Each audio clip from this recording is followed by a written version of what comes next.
Okay, so like I was saying before, all right, so like I was saying before, the communication is off with this person. It's like off complete. Like this person miss having somebody they can genuinely talk to. They miss having someone they can genuinely talk to. So the first thing they're gonna do is they're gonna come in with love and apologize and say like, hey, I was wrong. Like being messy is really not worth like not having my best friend. Being messy is really not worth like not, you know, like it's just not worth it. You know what I'm saying? It's just not worth it.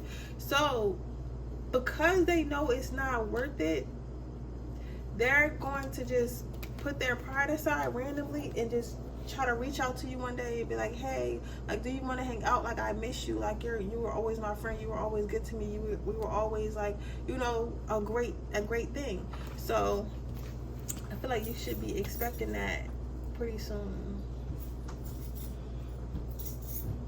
That's interesting.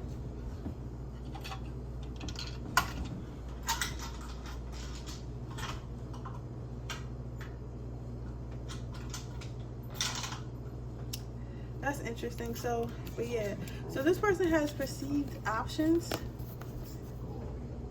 They have perceived options, but it's like the options they have aren't really good. So it's like even talking to these options about like whatever they offer or whatever they like to talk about, like it sounds good and stuff like that, but in their mind they're thinking about what you would have said and how you would have said it and things like that, and they're kind of missing that.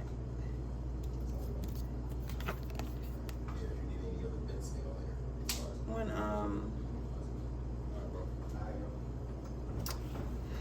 but I feel like they have a lot of pride right now, and that is what's making them take.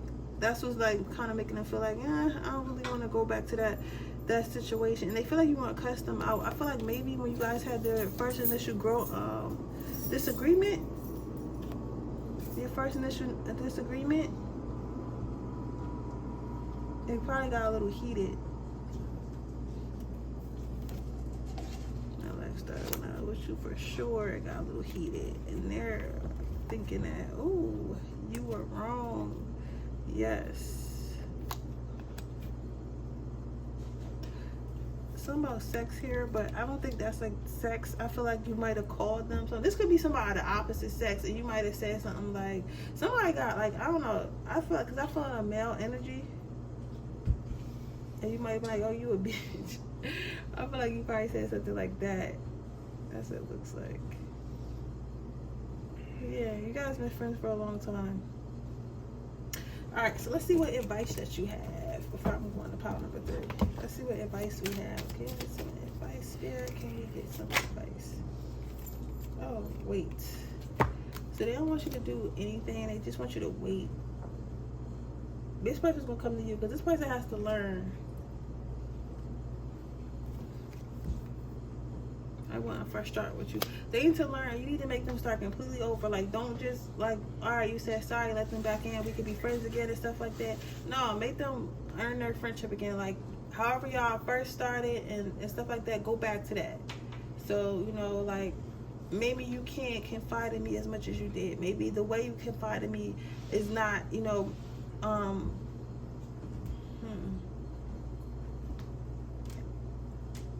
What do you mean by fresh start, though? Spirit, can you tell me? From the bottom of that, gratitude, joy, and strength.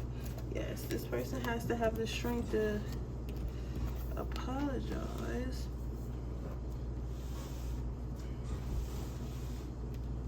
Because they have a whole bunch of other stuff that they're not doing well either. And they need to just put out on the table. So it's one thing to say you're sorry about changing your ways, but it's another thing to actually show actions that you are going to change your ways. This person just got to clean their whole act up. Yeah. But yeah, so that's what I see for you, pile number 2. I hope it resonates. If it did, please let me know. Make sure you like this video. Make sure you subscribe to my channel. Hit the post notification bell so you can be notified every time I post a video. If you would like a personal reading, that information description box below. If you're interested in getting into my free reading giveaway, all you do is leave a red heart in the comment section below, and I'll see you guys in the next reading. Bye. Okay, let's move on to pile number 3.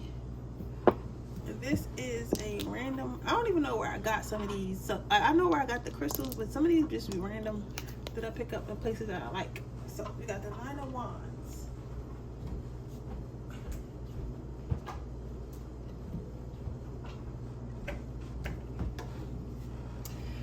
The Nine of Wands. This chair is so comfortable. I need to get a little seat cushion. That's all I need is a little seat cushion.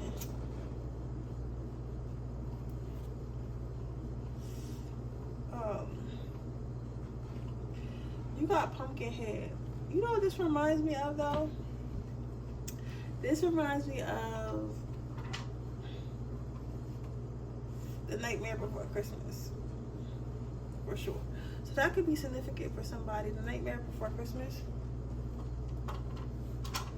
And if you ever seen The Nightmare Before Christmas, Jack was like the most popular guy in town. He basically was the Pumpkin King, so basically was like the king of Halloween. And I mean, it wasn't really set up like a kingdom, but you could just tell like he was like the boss. Everybody listened to him and stuff like that. But he wasn't even, for me, in my opinion, I never felt like Jack was that scary. And I don't know why this has significance, but it's wanting me to tell you this.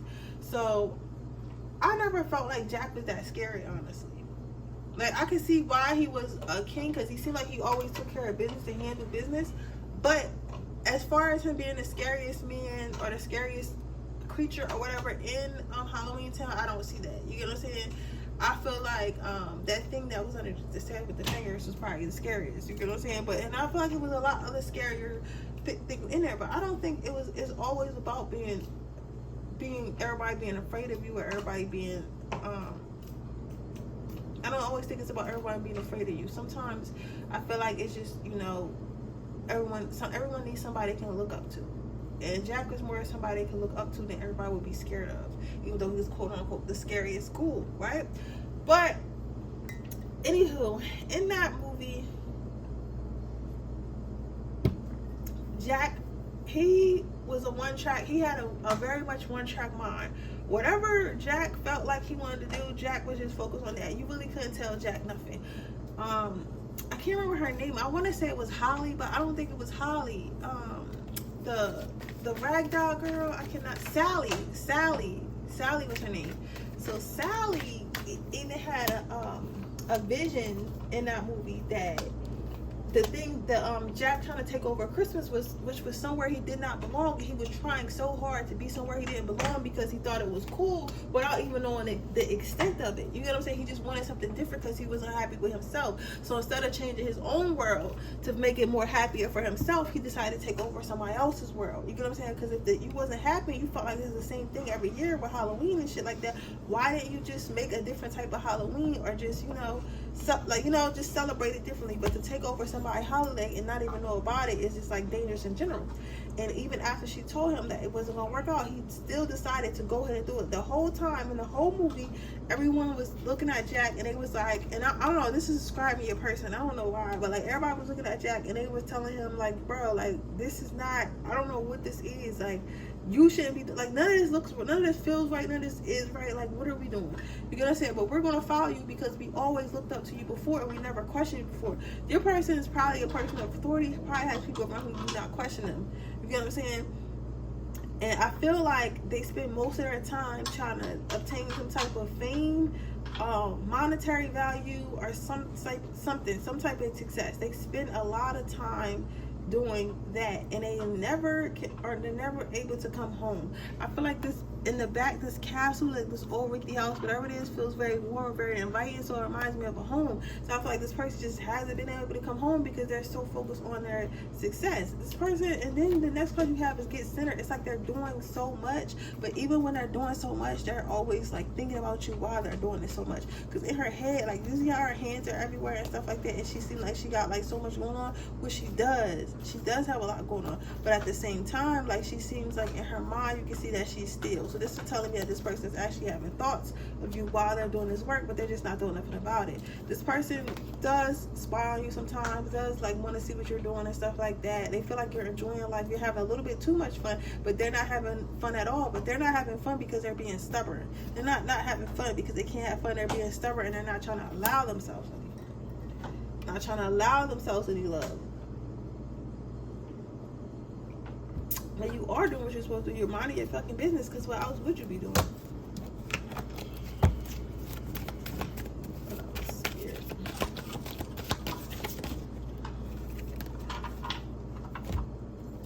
Listening.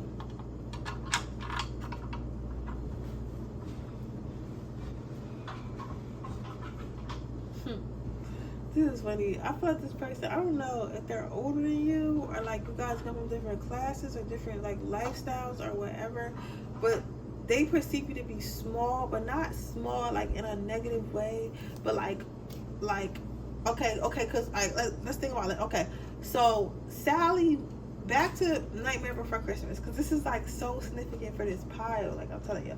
But it's like Sally was definitely that girl. She was that girl. But Sally was always in the house because of like that guy in the wheelchair or whatever made her and wanted her to stay in the house or whatever, because he didn't want her outside. So she just, nobody ever knew how Sally had all these great talents. Sally could sing, Sally could sew, like, because Sally just wasn't outside. You get what I'm saying? But Jack was always outside because he was outside running shit. So they never kind of met. So to Jack, Sally could be perceived as small or as like regular or basic, like not in a bad way. It's just like a person that's not like doing the most. They do what they want, or they do what they can, but not in a bad way. I feel like y'all don't get what I'm saying. Like this person's like, it's like Cassie marrying Alex. Alex Fine. Alex Fine was outside. He was a celebrity trainer. He doing his thing, but in the gossip blogs, you're not hearing about Alex Fine before you're hearing about Cassie. I didn't know who Alex Fine was until he started going out with Cassie. But people in the industry probably knew who he was because he was a celebrity trainer. You get what I'm saying? So I'm not saying nobody, but just somebody who's not out doing the most, right? So this person perceives you as that, and normally they wouldn't listen to somebody like that, but they seem like they feel like you're very wise because you could easily be like them, or like you just somehow stand out in a crowd to them, like something that you do or say or look just stands out in a crowd to them amongst all the regulars. They can tell that you're not technically quote unquote regular, but you're choosing to be regular. You get what I'm saying? And that is intriguing to them. And it feels very wise. They feel like you're very wise for that decision. But yeah, so that is who misses you. Let's see what their actions are. I don't know. Some of y'all might be going into a third party, so just keep that in mind, because they can't take it no more. They got stuff going on, but they about to have you going on too. Or they're gonna start to try to build a bond with you. They're gonna listen. They feel like you can learn from each other. It looks like they're gonna be fighting for it. They in the game for sensuality. This person's super attracted to you as well. So I feel like they're going to fight for it a little bit. It would be more if they weren't so busy. This person just got stuff going on, but they busy because they want to be busy. They not even got it. They just doing everything. Just to have something to do. Yeah. So that is what I see for you, call number 3. I hope it resonates. If it did, please let me know. Make sure you like this video. Make sure you subscribe to my channel. Hit the post notification bell so you can be notified every time I post a video. If you're interested in a personal video, information description box below. If you're interested in my favorite giveaway, all you have to do is leave a red heart in the comment section below. With that being said, I'll see you guys in the next video.